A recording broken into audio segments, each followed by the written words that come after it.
بسم اللہ الرحمن الرحیم الحمدللہ رب العالمین وصلی اللہ علی محمد وآلہ الطاہرین۔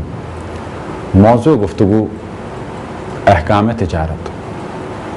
پہلے مرحلے میں یہ ذہن میں رکھیں کہ جس طرح سے اور چیزوں کے لیے احکام خمسہ ہیں، بالکل اسی طریقے سے تجارت کے لیے بھی احکام خمسہ ہیں، یعنی تجارت واجب بھی ہو سکتی ہے، حرام بھی ہو سکتی ہے، مستحب بھی ہو سکتی ہے، مکروہ بھی ہو سکتی ہے اور مباح بھی۔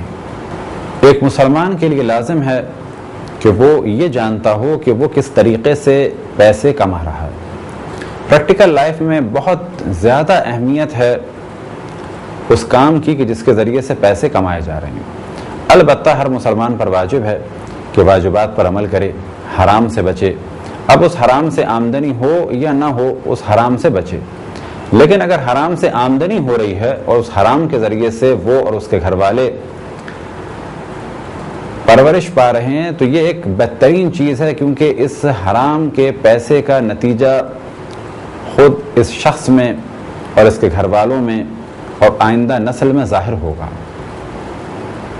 اور سب سے اہم جو نتیجہ ظاہر ہوگا، برا نتیجہ ظاہر ہوگا، وہ ہے اللہ سبحانہ و تعالیٰ سے دوری اور گناہوں کی جانب رغبت، مخالفت خداوند تبارک و تعالیٰ کی جانب رغبت۔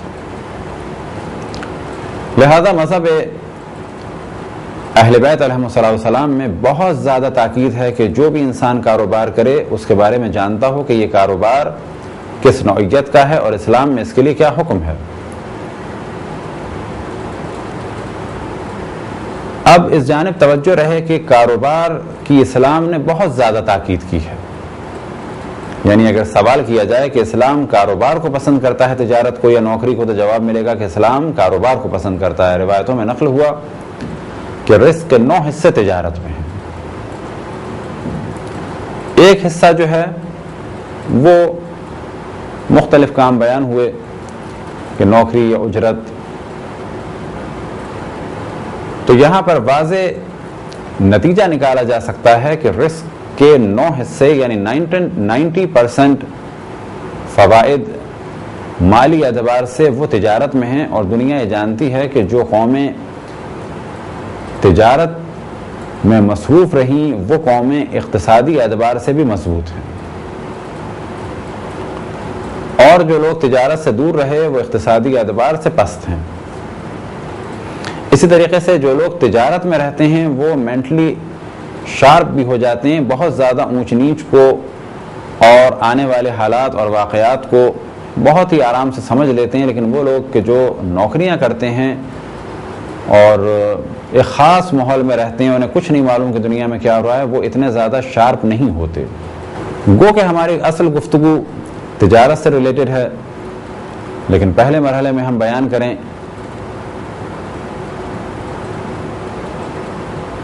وہ موضوعات کہ جن کی جانب ہر تجارت کرنے والے کو توجہ دینی چاہیے، اور ان میں سے پہلا موضوع یہ ہے کہ تجارت اس کی حلال چیز کی ہو اور حلال طریقے سے ہو۔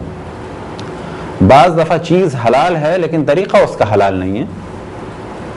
اسی طریقے سے تجارت اگر وہ تنہا کر رہا ہے اور تجارت کسی اور کے ساتھ کر رہا ہے تو دونوں کے الگ الگ احکام ہیں۔ شرکت کے کیا احکام ہیں وہ انشاءاللہ تدریجاً بیان کیے جائیں گے، اور یہ ذہن میں رہے کہ تجارت ہو یا کسی بھی طریقے سے حلال طریقے سے گھر والوں کا پیٹ پالنا ہو، اسلام میں اس کی بہت زیادہ فضیلت بیان ہوئی۔ لہٰذا بعض لوگ یہ تصور کرتے ہیں کہ اگر غیروں کی خدمت کی جائے تو بہت بڑا ثواب کا کام ہے، مثال کے طور پہ کوئی ویلفیئر کا کام کیا جائے، جبکہ سب سے بڑا کام یہ ہے کہ اپنے گھر والوں کے پرابلم کو سالو کیا جائے۔ جب یہاں سے انسان فارغ ہو جائے تو پھر دیگر انسانوں کے پرابلم کو سالو کرے۔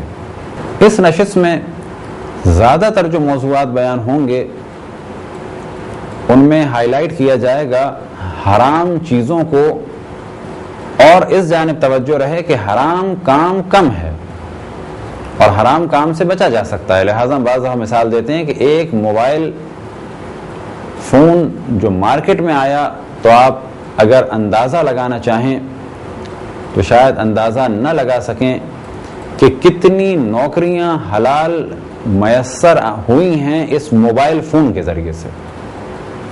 موبائل فون بنانے والے، موبائل فون بیچنے والے، موبائل فون کی مرمت کرنے والے، پھر موبائل فون کا جو نیٹ ورک چلاتے ہیں، یہ سارے کام جائز ہیں اور یہ آمدنی بھی جائز ہے. لیکن انہی کاموں میں اگر ریشو نکالا جائے حرام کام کا تو پتہ چلے گا وہ کم ہے. تو اسلام یہ کہتا ہے کہ جب اتنا کچھ تم کما سکتے ہو حلال طریقے سے تو کیوں اپنے آپ کو حرام میں مبتلا کرو. مثال کے طور پہ موبائل سے ریلیٹڈ جو کام ہیں تو کہا جا سکتا ہے کہ 99% شاید اس میں حلال کام ہے. حرام کام کیا ہیں؟ مثال کے طور پہ وہ افراد کہ جو پروگرامنگ کرتے ہیں کہ موبائل سروس کے ذریعے سے گانے سنے جائیں یا حرام فلمیں دیکھی جائیں، یا وہ افراد کہ جو اپنی اپنی دکانوں میں وہاں سے میموری کارڈ وغیرہ میں گانے ڈالیں، گندی قسم کی فلمیں ڈالیں یا بیہودہ قسم کی اور حرام قسم کی ٹون ڈالیں. تو اب اگر آپ پورے ان کاموں کا جائزہ لیں تو آپ کو احساس ہوگا کہ اکثر کام ایک موبائل آنے کے بعد حلال ہیں، کچھ کام حرام ہیں. اسی طریقے سے کھانے پینے کے جو کاروبار ہیں اکثر اس میں حلال کام ہیں، کچھ اس میں سے حرام ہیں. لہٰذا حلال چیزیں بہت ساری ہیں اور ان کی فہرست بیان کرنا ایک بہت ہی مشکل کام ہے. لہٰذا کتب فقہ میں خرید و فروخت کے معاملات میں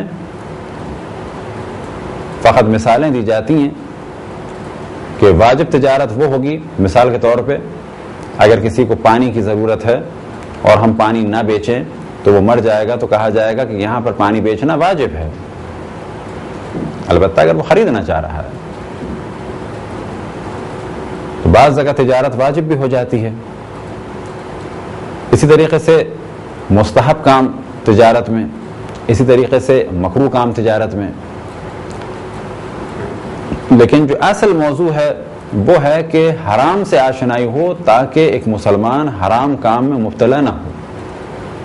لہٰذا کتب فقہ میں جب بھی توضیح المسائل ہو یا عروۃ الوثقی ہو یا منہاج الصالحین ہو یا تحریر الوسیلہ ہو یا دیگر کتب ہوں تب مفصل، ان میں ہمیشہ بیع اور شراء کے بعد، خرید و فروخت کے بعد جہاں احکام بیان ہوتے ہیں تو انہی کے ساتھ ساتھ مقاصد محرمہ بیان ہوتے ہیں.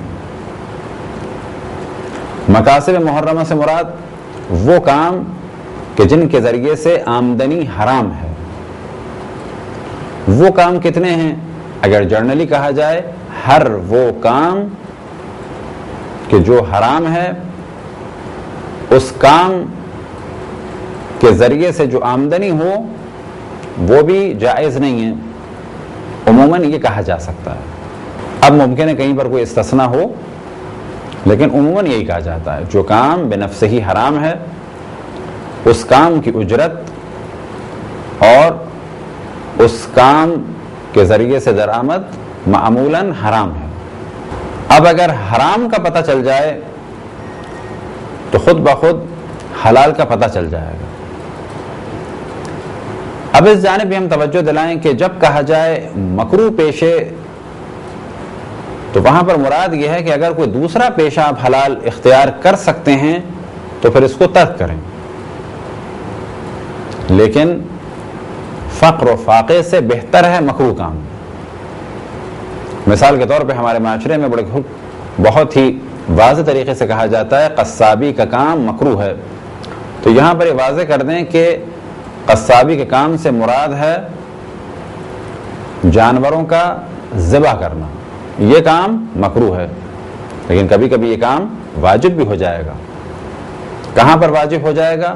مثال کے طور پہ کچھ مسلمان ہوں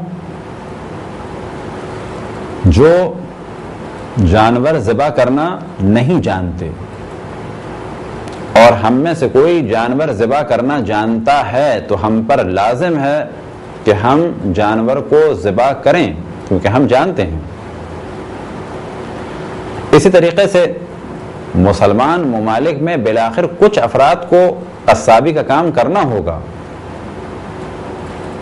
یہ کام مکروہ ہے تو اس کے معنی یہ نہیں ہے کہ یہ ذبح کرنے کا کام کسی غیر مسلم کو دے دیا جائے، تو ایسی صورت میں تو وہ جانور حرام ہو جائے گا جو غیر مسلم ذبح کرے گا. بس ضروری ہے کوئی نہ کوئی اس کو ذبح کرے، اور وہ کون ہو ذبح کرنے والا؟ ذبح کرنے والا مسلمان ہو، کیونکہ ہمارے مذہب میں، ہمارے مکتب میں ذبح کرنے والے کی شرائط میں سے ایک شرط یہ ہے کہ جو جانور کو ذبح کرے وہ مسلمان ہو. تو معلوم ہوا کہ قصابی کا کام یعنی قصائی کا کام اگر مکروہ ہے تو بعض دفعہ واجب بھی ہو جاتا ہے. تو جب بھی سوال کیا جائے کہ انسان بیکار رہے، فقر و فاقے میں رہے یا مکروہ کام کر لے، تو کہا جائے گا فقر و فاقے سے بہتر ہے کہ مکروہ کام کر لے. حرام غذا کے اثرات بہت ہی سخت ہیں. ایک روایت میں نقل ہوا کہ رسول اللہ صلی اللہ علیہ وسلم نے ارشاد فرمایا، من اکتسب مالا حراما، جو حرام طریقے سے مال کمائے، لم يقبل اللہ منہ صدقتا ولا عتقا، اللہ سبحانہ و تعالی نہ اس کا صدقہ قبول کرے گا اور نہ ہی اگر وہ غلام آزاد کرے گا تو اس غلام کی آزادی کو قبول کرے گا. ولا حجا ولا اعتمارا، نہ اس کے حج کو قبول کرے گا نہ اس کے عمرے کو قبول کرے گا. تو یہاں پر اس روایت میں فقط ان 4 چیزوں کا ذکر نہیں ہے بلکہ 4 چیزوں کی مثال دی گئی ہے. یعنی کوئی بھی عمل اللہ سبحانہ و تعالی قبول نہیں کرے گا جو حرام مال سے کیا جائے. کتب اللہ عز وجل له بعدد اجر ذلك اوزارا، اب اگر کوئی حرام مال سے کام کرے گا تو بجائے ثواب ملنے کے جو ثواب اسے ملنا تھا اتنی ہی مقدار میں اسے گناہ ملے گا. بس کوئی یہ تصور نہ کرے کہ میں حرام مال سے لوگوں کو کھانا کھلاؤں تو مجھے ثواب ملے گا، بلکہ حلال مال سے جو ثواب ملنا تھا اتنی ہی مقدار میں اسے حرام مال سے غریبوں کی مدد کرنے کے بعد گناہ ملے گا. کیونکہ اللہ سبحانہ و تعالیٰ یہ چاہتا ہے کہ انسان حلال طریقے سے کمائے، حرام طریقے سے نہ کمائے. لیکن ایک بہت بڑی تعداد ایسی ہے مسلمانوں میں، چاہے وہ شیعہ ہوں چاہے وہ سنی ہوں، وہ یہ سمجھتے ہیں کہ حرام طریقے سے کمانے کے بعد ہمارے کام اللہ سبحانہ و تعالیٰ کی بارگاہ میں قبول ہو جائیں گے. لہٰذا ایک شخص کہ امام جعفر صادق علیہ السلام کو شکل سے نہیں پہچانتا تھا، امام نے دیکھا کہ اس شخص نے کچھ روٹیاں چرائیں اور کچھ پھل چرائے، اور چرانے کے بعد آگے جا کے ان روٹیوں اور پھلوں کو اللہ سبحانہ و تعالیٰ کی بارگاہ میں یہ سمجھتے ہوئے کہ میں نیک کام کر رہا ہوں صدقے کے طور پہ دے دیا. اب وہ جاہل شخص سمجھ رہا ہے کہ میں نے اللہ کی بارگاہ میں یہ صدقہ دے دیا. امام نے سوال کیا اس سے کہ یہ کام تم نے کیا کیا؟ تو وہ شخص امام سے کہتا ہے کہ کیا تم نے قرآن نہیں پڑھا؟ امام نے فرمایا کہ کیوں، قرآن میں کیا لکھا ہے؟ تو اب یہاں پر آپ تصور کریں کہ وہ جاہل شخص قرآن سے غلط معنی نکال رہا ہے اور کہتا ہے من جاء بالحسنۃ فلہ عشر امثالھا، جو ایک نیک کام کرے گا اللہ سبحانہ و تعالیٰ اس کو اس جیسی 10 نیکیاں دے گا. تو اس نے اس آیت کی اس حصے کی تلاوت کی تو امام نے فرمایا تو کیا نتیجہ تم نے نکالا؟ تو وہ کہتا ہے کہ میں نے ایک روٹی چوری کی، اس کا 1 گناہ ملا. وہ ایک پھل چوری کیا، اس کا 1 گناہ ملا. آگے جا کے وہ 1 روٹی میں نے صدقے میں دی، اس کے مجھے 10 ثواب ملے. وہ پھل میں نے صدقے میں دیا، اس کے مجھے 10 ثواب ملے. 20 ثواب ہو گئے اور 2 اس میں سے گناہ مائنس ہو گئے، تو مجھے بیٹھے بٹھائے 18 نیکیاں مل گئیں. کیونکہ اللہ نیکی پر 10 جزا دیتا ہے اور گناہ پر 1 ہی گناہ کی سزا ہے، گناہ پر اضافہ نہیں ہوتا. بس 2 میں نے گناہ کیے اور 20 نیکیاں کی، 20 میں سے 2 کو مائنس کر دیا، بیٹھے بٹھائے مجھے 18 نیکیاں مل گئیں. تو امام نے اس کو سمجھایا اور کہا کیا تم نے قرآن مجید کی آیت نہیں پڑھی انما یتقبل اللہ من المتقین، کہ خداوند تبارک و تعالی متقین کے اعمال قبول کرتا ہے. یعنی اگر کوئی، یہ روایت یہ ختم ہو گئی، یعنی اگر کوئی صدقہ دے تو اس صورت میں اس کا صدقہ قبول ہوگا کہ جب یہ مال حاصل کیا گیا ہوگا تقوی کے عالم میں، یعنی حلال طریقے سے، اور جب یہ صدقہ دیا گیا ہے تو یہ تقوی کے عالم میں دیا گیا ہو، یعنی حلال طریقے سے اللہ سبحانہ و تعالیٰ کے لیے، مثال کے طور پہ حلال طریقے سے مال کمایا، کسی کی توہین کے لیے صدقہ دیا، یہ صدقہ نہیں مانا جائے گا، یا یہ کہ حرام طریقے سے مال کمایا اور غریبوں کو دے دیا کہا جائے گا، یہ بھی قبول نہیں ہوگا، کیونکہ مال حلال طریقے سے نہیں کمایا، مال بھی تقوی کے عالم میں حاصل کیا گیا ہو، اور جب صدقہ دیا گیا ہے تو اس وقت بھی صدقہ کرنے والا تقوی کے عالم میں ہو، یعنی اللہ سبحانہ و تعالیٰ کی خوشنودی کے لیے صدقہ دے۔ روز عاشور امام حسین علیہ السلام نے یزیدیوں کو مخاطب کر کے ایک جملہ کہا کہ میری بات کا تم پر اثر کیوں نہیں ہو رہا، اس کی وجہ یہ ہے فقط ملئت بطونکم من الحرام، کیونکہ تمہارے پیٹ حرام سے بھر چکے ہیں۔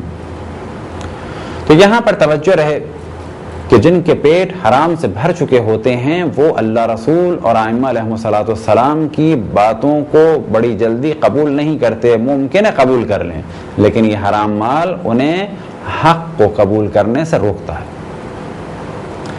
اور حلال مال انہیں حق کو قبول کرنے کے لیے تیار کرتا ہے، ان کی روح کو پاک اور پاکیزہ کرتا ہے، اور حرام مال حرام کھانے والوں کی روح کو خبیث سے خبیثتر کر دیتا ہے، جتنا جتنا وہ کھاتے چلے جاتے ہیں روح میں خباثت پیدا ہوتی چلی جاتی ہے۔ یہی وجہ ہے کہ حرام کھانے والوں پر، حرام کرنے والوں پر نصیحت کا اثر نہیں ہوتا۔ جس طرح سے سابقہ دور میں انبیاء اور ائمہ کی بات کا اثر نہیں ہوتا تھا حرام کھانے والوں پر، آج بھی دیکھنے میں آتا ہے کہ علماء کے اکثر مخالف وہ افراد ہیں کہ جو حرام طریقے سے کما رہے ہیں۔ اب یہ بھی ذہن میں رکھیں کہ حرام کھانے سے مراد بھی فقط خاص نہیں ہے، بلکہ حرام کھانے سے مراد یہ بھی ہو سکتی ہے کہ جو زکوٰۃ اور خمس ادا نہ کرے، جو وہ کھا رہا ہے وہ حرام ہے۔ اسی طریقے سے وہ مال کے جو حرام طریقے سے کمایا گیا ہو وہ بھی حرام ہے۔ اسی طریقے سے کمایا تو حلال طریقے سے ہے لیکن وہ کھانا نجس ہے، بس ممکن ہے کسی نے محنت کی ہو، مزدوری کی ہو اور حلال آمدنی سے ایک نجس کھانا خریدا ہو، تو کہا جائے گا کہ پیسے حلال کے دیے لیکن یہ کھانا نجس تھا۔ تو حرام کھانا نجاست کے اعتبار سے بھی ہو سکتا ہے، اور جس چیز کے ذریعے سے وہ حرام کھانا خریدا گیا ہے اس اعتبار سے بھی ہو سکتا ہے، یا یہ کہ اس پر خمس و زکوٰۃ اور اللہ سبحانہ و تعالیٰ کے حقوق واجب ہو چکے تھے۔ تو ایک مومن پر لازم ہے کہ وہ واجبات اور محرمات کو جانتا ہو۔ مولا امیر المومنین علیہ السلام کے بارے میں نقل ہوا کہ اب بازار کوفہ میں نکلتے تھے اور لوگوں سے حرام و حلال کے مسائل پوچھتے تھے۔ اسی طریقے سے امام جعفر صادق علیہ السلام سے نقل ہوا کہ آپ فرماتے ہیں کہ جو تجارت کرنا چاہے اس پر لازم ہے کہ وہ تجارت کے مسائل سے آشنا ہو، کیونکہ اگر وہ آشنا نہیں ہوگا تو کبھی بھی حرام میں مبتلا ہو سکتا ہے۔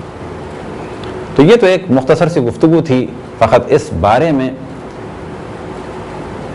کہ تجارت کے احکام کو سمجھنا اور اس کے واجبات کو اور اس کے محرمات کو اور مستحبات اور مکروہات کو سمجھنا ہر مومن کی ذمہ داری ہے۔